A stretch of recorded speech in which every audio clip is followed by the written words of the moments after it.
മലയാളത്തിൻ്റെ അമ്മമുഖം കവിയൂർ പൊന്നമ്മയ്ക്ക് നാട് ആദരാഞ്ജലികൾ അർപ്പിക്കുന്ന കാഴ്ചയാണ് കൊച്ചിയിലെ കളമശ്ശേരിയിലുള്ള മുനിസിപ്പൽ ടൗൺ ഹാളിൽ നിന്ന് കാണാൻ കഴിയുന്നത്. പ്രമുഖരൊക്കെ തന്നെയും ഇവിടെ വന്ന് അന്ത്യാഞ്ജലി അർപ്പിച്ച് കടന്നു പോകുന്ന കാഴ്ച ഈ ഘട്ടത്തിൽ നമുക്ക് കാണാൻ കഴിയുന്നുണ്ട്. മോഹൻലാലും മമ്മൂട്ടിയും ഉൾപ്പെടെയുള്ള താരനിരയും മലയാള സിനിമയുടെ പ്രിയപ്പെട്ട അമ്മയ്ക്ക് ആദരമർപ്പിക്കാൻ എത്തുകയും ചെയ്തു. വൈകിട്ട് 4 മണിക്കാണ് ആലുവ കരുമാരൂരിലുള്ള വീട്ടുവളപ്പിൽ സംസ്കാരം നടക്കുക. കൊച്ചിയിലെ സ്വകാര്യ ആശുപത്രി മോർച്ചറിയിൽ നിന്ന് രാവിലെ 9 മണിയോടുകൂടിയാണ് കവിയൂർ പൊന്നമ്മയുടെ മൃതദേഹം ഇങ്ങോട്ടേക്ക് കൊണ്ടുവന്നത്. ഇവിടെ തന്നെ നിരവധിയായിട്ടുള്ള സാംസ്കാരിക സാമൂഹ്യ രംഗങ്ങളിലെ പ്രമുഖരൊക്കെ തന്നെയും ആദരാഞ്ജലി അർപ്പിക്കാനായി എത്തുകയും ചെയ്തു. പ്രിയപ്പെട്ട സഹപ്രവർത്തകയ്ക്ക് ആദരാഞ്ജലി അർപ്പിക്കാൻ മലയാള സിനിമാ മേഖലയിലെ പ്രമുഖരെല്ലാം തന്നെ എത്തുന്ന കാഴ്ചയാണ് നമുക്ക് കാണാൻ കഴിഞ്ഞത്. മമ്മൂട്ടിയും മോഹൻലാലും സുരേഷ് ഗോപിയും ജോഷിയും സത്യനന്ദിക്കാടും അങ്ങനെ സിനിമാ ലോകത്തെ പ്രമുഖരൊക്കെ തന്നെയും ഇവിടേക്ക് എത്തി അവസാനമായി ഒരു നോക്ക് കവിയൂർ പൊന്നമ്മയെ കണ്ട് ആദരാഞ്ജലികൾ അർപ്പിച്ച് പുഷ്പചക്രം അർപ്പിച്ച് മടങ്ങുന്ന കാഴ്ചയാണ് നമുക്ക് ഈ ഘട്ടത്തിൽ ഇവിടെ നിന്ന് കാണാൻ കഴിയുന്നത്. വൈകിട്ട് 4 മണിക്കാണ് സംസ്കാരം നടക്കുന്നത്. അല്പസമയം മുമ്പാണ് മൃതദേഹം ആലുവയിലെ കരുമാരൂരിലുള്ള വീട്ടിലേക്ക് കൊണ്ടുപോയത്. കവിയൂർ പൊന്നമ്മയെ ഇവിടെ നിന്ന് കൊണ്ടുപോയിട്ടും ഇവിടേക്ക് ആളുകൾ ഇങ്ങനെ ഒഴുകിയെത്തുന്ന കാഴ്ചയാണ് കാണാൻ കഴിയുന്നത്. മലയാളത്തിൻ്റെ പ്രിയപ്പെട്ട കലാകാരിയാണ്, അഭിനേത്രിയാണ്, അതിലുപരി അമ്മ മുഖമാണ്. അങ്ങനെ മലയാള സിനിമയെ നിറപുഞ്ചിരിയോടുകൂടി വാത്സല്യത്തോടുകൂടി സ്നേഹിച്ച ഒരാളെ, തങ്ങളുടെ കുടുംബാംഗത്തെ പോലെ കണ്ട ഒരാളെ നഷ്ടപ്പെട്ടതിൻ്റെ വേദനയും വിഷമവും ഒക്കെ തന്നെയുമാണ് എല്ലാവരും പങ്കുവെക്കുകയും ചെയ്യുന്നത് എന്നതാണ് ഈ ഘട്ടത്തിൽ നമുക്ക് പങ്കുവയ്ക്കാൻ കഴിയുന്നത്. ജനാർദ്ദനൻ അടക്കമുള്ള മുതിർന്ന താരങ്ങൾ ഇവിടെ എത്തി കവിയൂർ പൊന്നമ്മയ്ക്ക് ആദരാഞ്ജലികൾ അർപ്പിക്കുന്ന കാഴ്ച തന്നെ കാണാൻ കഴിഞ്ഞു. രാവിലെ 9 മണിയോടുകൂടിയായിരുന്നു ഇവിടേക്ക് പൊതുദർശനത്തിന് വേണ്ടി മൃതദേഹം കൊണ്ടുവന്നത്. കഴിഞ്ഞ ദിവസം കൊച്ചി ലിസി ആശുപത്രിയിൽ വൈകിട്ട് 5:33 അന്ത്യം സംഭവിച്ചത്. അതിനുശേഷം അവിടെ ഈ സിനിമാ മേഖലയിലെ പ്രമുഖരൊക്കെ തന്നെയും ആദരാഞ്ജലികൾ അർപ്പിക്കാനായി എത്തിയിരുന്നു. അതിനുശേഷമാണ് രാത്രിയോടുകൂടി തന്നെ മൃതദേഹം അവിടെ ആശുപത്രിയിലെ മോർച്ചറിയിലേക്ക് മാറ്റിയത്. ഇന്നിപ്പോൾ രാവിലെ മോർച്ചറിയിൽ നിന്നെടുത്താണ് കളമശ്ശേരി ടൗൺ ഹാളിലേക്ക് കൊണ്ടുവരികയും ചെയ്തത്. ഞാൻ ഈ നിൽക്കുന്ന ആദരാഞ്ജലികൾ എന്നെഴുതിയ വലിയ ബോർഡിൽ ഇപ്പോഴും ചിരിച്ചുകൊണ്ട് ആ വട്ടപ്പൊട്ടുമായി നിറഞ്ഞ പുഞ്ചിരിയോടുകൂടിയും വാത്സല്യത്തോടുകൂടിയും ഇരിക്കുന്ന കവിയൂർ പൊന്നമ്മയാണ് നമുക്ക് കാണാൻ കഴിഞ്ഞത്. അതുമാത്രമല്ല, കവിയൂർ പൊന്നമ്മ നമ്മളെ വിട്ടകന്നു പോയി എന്ന് ഇനിയും വിശ്വസിക്കാൻ കഴിയാത്തൊരു സാഹചര്യം തന്നെയാണ് പ്രധാനമായും തന്നെ ഉള്ളത്. സിനിമാ പ്രവർത്തകരും സിനിമാ മേഖലയിലെ ആളുകളുമൊക്കെ തന്നെയും അത് തന്നെയാണ് പങ്കുവെക്കുകയും ചെയ്യുന്നത്. ആന്റണി പെരുമ്പാവൂർ, സത്യനന്ദിക്കാട്, രഞ്ജി പണിക്കർ, മനോജ് കെ ജയൻ, ജയൻ ചേർത്തല, സിദ്ദിഖ് തുടങ്ങിയവരൊക്കെ തന്നെയും പൊതുദർശനത്തിനായി എത്തുന്ന കാഴ്ച തന്നെയാണ് നമുക്ക് കാണാൻ കഴിഞ്ഞത്. വിനു മോഹൻ, സരയു, ബാബു ആന്റണി, ഇർഷാദ് തുടങ്ങി വിവിധ സിനിമ സീരിയൽ മേഖലകളിലെ ആളുകളൊക്കെ തന്നെയും എത്തി. മമ്മൂട്ടിയും മോഹൻലാലും കുറേയധികം സമയം ഇവിടെ എത്തി കവിയൂർ പൊന്നമ്മയെ ഒരു നോക്ക് കണ്ട് ആളുകൾ ഇപ്പോഴും മൊബൈൽ ഫോൺ ഉപയോഗിച്ചുകൊണ്ട് കവിയൂർ പൊന്നമ്മയുടെ ആ ചിരിക്കുന്ന മുഖം പകർത്തുന്ന ദൃശ്യമാണ് ഇപ്പോൾ ഈ ഘട്ടത്തിൽ നമുക്ക് കാണാൻ കഴിയുന്നത്. അത്രത്തോളം സ്നേഹമായിരുന്നു, ഇഷ്ടമായിരുന്നു മലയാളത്തിൻ്റെ പ്രിയപ്പെട്ട അഭിനേത്രിയോട് മലയാളികൾക്ക്. പ്രത്യേകിച്ച് മലയാളത്തിൻ്റെ മാതൃവാത്സല്യം തുളുമ്പുന്ന തരത്തിലുള്ള കഥാപാത്രങ്ങൾ മലയാളികൾക്ക് സമ്മാനിച്ച ഒരു വ്യക്തിത്വം കൂടിയാണ് കവിയൂർ പൊന്നമ്മ എന്നുള്ള കാര്യത്തിൽ തർക്കമില്ല.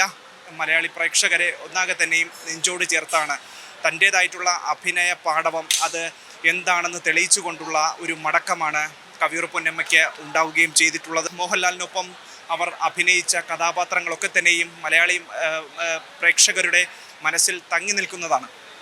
അതിപ്പോൾ കിരീടമാകട്ടെ, ചെങ്കോലാകട്ടെ, സന്ദേശമാകട്ടെ, വിയറ്റ്നാം കോളനി ആകട്ടെ, ബാബ കല്യാണി ആകട്ടെ, അങ്ങനെ ഒരുപിടി എത്ര നല്ല മനോഹരമായിട്ടുള്ള ചിത്രങ്ങൾ അവർ മലയാളി പ്രേക്ഷകർക്ക് സമ്മാനിച്ചാണ് കടന്നു പോയിരിക്കുന്നത് എന്നതാണ് ഏറ്റവും പ്രധാനപ്പെട്ട കാര്യം. മോഹൻലാലൊക്കെ തന്നെയും ഫേസ്ബുക്കിൽ കുറിച്ചതുപോലെ തന്നെയും അത്രത്തോളം സ്നേഹവാത്സല്യത്തോടുകൂടി മാത്രമാണ് അമ്മ എപ്പോഴും പെരുമാറിയിട്ടുള്ളതെന്ന് കവിയൂർ പൊന്നമ്മ എപ്പോഴും പെരുമാറിയിട്ടുള്ളതെന്നാണ് മോഹൻലാൽ പറയുന്നത്. അത്രത്തോളം സ്നേഹമാണ്, ഇഷ്ടമാണ് മോഹൻലാൽ ഉൾപ്പെടെയുള്ള താരങ്ങളോട്, മമ്മൂട്ടി ഉൾപ്പെടെയുള്ള താരങ്ങളോട് പ്രധാനപ്പെട്ട നടന്മാരൊക്കെ തന്നെയും അതുതന്നെയാണ് പങ്കുവയ്ക്കുകയും ചെയ്യുന്നത്. അത്രത്തോളം ഇഷ്ടവും സ്നേഹവും വാത്സല്യവും ഒക്കെ നൽകിയ ഒരാൾ സിനിമാ കുടുംബത്തിൽ നിന്ന് പിരിഞ്ഞുപോയി എന്ന് ഇനിയും വിശ്വസിക്കാൻ കഴിയാത്ത സാഹചര്യം തന്നെയാണ് ഇപ്പോഴുമുള്ളത്. നമുക്കറിയാം, നാടകത്തിലൂടെ അതിനു മുമ്പ് MS സുബ്ബലക്ഷ്മിയുടെ പാട്ടുകൾ കേട്ടാണ് കവിയൂർ പൊന്നമ്മ സംഗീതത്തിൻ്റെ വഴിയിലേക്ക് കടന്നു ചെല്ലാനാണ് ആഗ്രഹിച്ചിരുന്നത്. പിന്നാലെ നാടകകളരിയിലേക്ക് വരുന്നു. അതിനുശേഷം സിനിമയിൽ സജീവമാകുന്നതാണ് കാണാൻ കഴിയുന്നത്. ഒരു പക്ഷേ സിനിമയിൽ സജീവമായിരുന്നില്ലെങ്കിൽ ഒരു നല്ല മികച്ച പാട്ടുകാരിയായി മാറുമായിരുന്നു എന്നുള്ള കാര്യത്തിൽ യാതൊരു തർക്കവുമില്ല. അതായത് മുൻകാല നടന്മാരായിട്ടുള്ള സത്യൻ, മധു, പ്രേം നസീർ ഉൾപ്പെടെയുള്ളവരുടെ കൂടെ അമ്മയായും ഒരേ സമയം നായികയായിട്ടും ഒക്കെ തന്നെയും അഭിനയിക്കാനുള്ളൊരു ഭാഗ്യം ഏതായാലും കവിയൂർ പൊന്നമ്മയ്ക്ക് കിട്ടി. ആ കവിയൂർ പൊന്നമ്മയ്ക്ക് അത്തരത്തിലുള്ള അവസരങ്ങൾ കിട്ടുമ്പോൾ പോലും ഇപ്പോൾ നിലവിലുള്ള യുവതലമുറയ്ക്കൊപ്പവും അവർ അമ്മ വേഷത്തിലൊക്കെ തന്നെയും തിളങ്ങി എന്നതാണ് ഇതിലെ ഏറ്റവും ശ്രദ്ധേയമായിട്ടുള്ള സാഹചര്യം. നെഗറ്റീവ് റോളുകളടക്കം വ്യത്യസ്ത വേഷങ്ങൾ അവതരിപ്പിച്ചിട്ടുണ്ട്. മധു ആകട്ടെ, പ്രേം നസീർ ആകട്ടെ, സോമനാകട്ടെ, സുകുമാരനാകട്ടെ, മമ്മൂട്ടിയാകട്ടെ, മോഹൻലാലാകട്ടെ എന്നിവരുടെയൊക്കെ തന്നെയും അമ്മ വേഷങ്ങളിലൂടെ ശ്രദ്ധിക്കപ്പെട്ടു. മേഘതീർത്ഥം എന്ന ചിത്രം നിർമ്മിക്കുന്നു.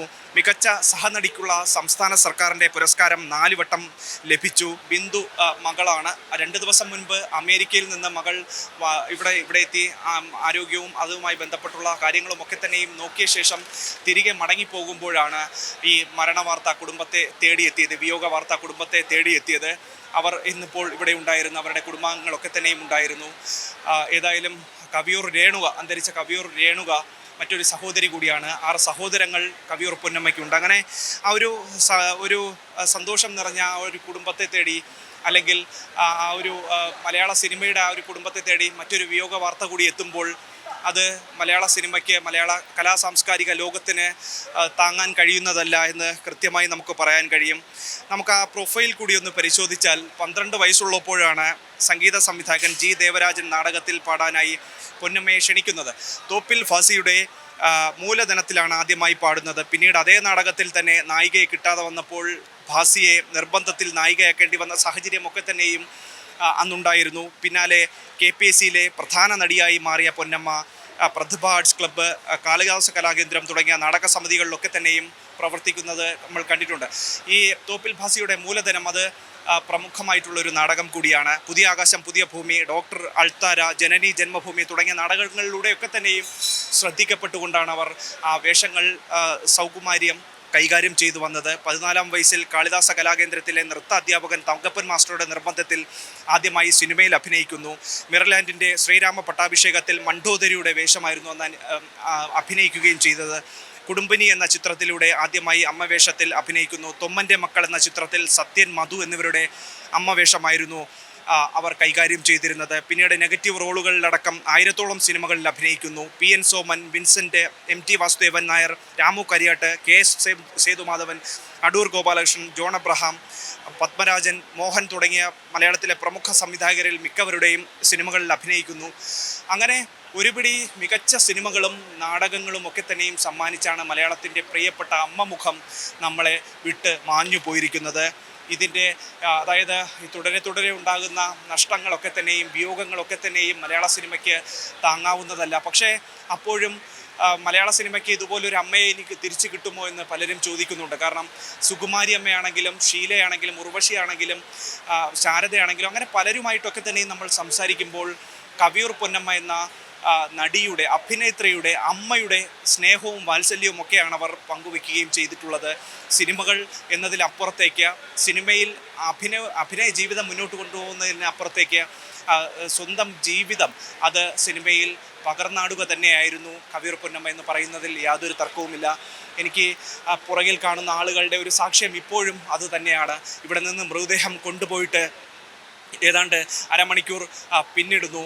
പക്ഷേ അപ്പോഴും ഇവിടേക്ക് ഇനിയും ആളുകൾ എത്തിച്ചേരുന്ന ഒരു കാഴ്ചയാണ് കാണാൻ കഴിയുന്നത്. ഇനിയിപ്പോൾ 4 മണിയോടുകൂടി ആലുവയിലെ കരുമാലൂരിൽ ശവസംസ്കാര ചടങ്ങുകൾ നടക്കും. ഔദ്യോഗിക ബഹുമതികളോടുകൂടിയായിരിക്കും സംസ്കാര ചടങ്ങുകൾ നടക്കുക. ഞാൻ ഇവിടേക്ക് വന്നപ്പോൾ തന്നെ ഈ ഒരു നിറഞ്ഞ സദസ്സ് തന്നെയായിരുന്നു അവസാനമായി ഒരു നോക്ക് കാണാനായി കവിയൂർ പൊന്നമ്മയെ തേടി ഇവിടേക്ക് വന്നിരുന്നത്. B. ഉണ്ണികൃഷ്ണൻ അടക്കമുള്ളവർ, രഞ്ജി പണിക്കർ അടക്കമുള്ളവർ, സരയും വിനു മോഹനും അടക്കമുള്ളവരാണ് ഇവിടുത്തെ ഈ ഏകോപനവും മറ്റു കാര്യങ്ങളും ഒക്കെ തന്നെയും കൃത്യമായി നിർവഹിക്കുകയും ചെയ്തത്. ഏതായാലും മൃതദേഹം അല്പസമയം മുമ്പാണ് ആലുവയിലെ വീട്ടിലേക്ക് കൊണ്ടുപോവുകയും ചെയ്തിരിക്കുന്നത്. ഇനിയിപ്പോൾ അവിടെ സംസ്കാര ചടങ്ങുകൾ നടക്കുകയും ചെയ്യും. കൊച്ചി കളമശ്ശേരിയിൽ നിന്ന് അഭിജിത്ത്, സി മലയാളം ന്യൂസ്. പുതിയ വാർത്തകളും വിശേഷങ്ങളും ഇനി വിരൽ തുമ്പിൽ. എല്ലാ ഡിജിറ്റൽ പ്ലാറ്റ്ഫോമുകളിലും ഇപ്പോൾ സി മലയാളം ന്യൂസ് ലഭ്യം.